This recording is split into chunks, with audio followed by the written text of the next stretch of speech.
কি হলো, কাঁদছো কেন? গাড়ি চাপায় না কে চাপায় না? মামা। আমি চাপাতে পারি একটা শর্তে। কি? 10 সেকেন্ডের মধ্যে একটা পানির বোতল পুরো খেয়ে শেষ করতে হবে, পারবে তো? হ্যাঁ রাজি আছি। ঠিক আছে, চলে এসো। মমিটার মতো আমি রাজি।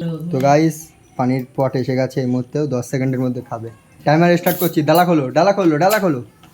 3 হ্যাঁ 2 হুম 1 হুম। Go start. Guys timer start. 2 second, 4 second, 5 second, 6 second, 8 second, 9 second, 10 second. Time out. তুমি এই মুহূর্তে হেরে গেলে। তোমাকে আর গাড়ি চাপা হলো না। আরে একটাই ইউনিক দাও। কি? আরে ঠিক আছে, এই একটাই লাস্ট সুযোগ। এই ডাম্বেলটা উঁচু করতে হবে, 10 সেকেন্ড তুলে রাখতে হবে ডাম্বেল, পারবে তো? ঠিক আছে, নাও ডাম্বেলটা উঁচু করে রেখেছো। 10 গুনবো। 1 2 3 4 5 6 7 8 9 10। তুমি পেরেছো। এই মুহূর্তে তোমাকে গাড়ির চাবি দেওয়া হলো। একা একা গিয়ে গাড়ি চাপো। একা একা গিয়ে গাড়ি চাপো, যাও। পড়ে গেলে হাত পা ঘুরিয়ে যাবে।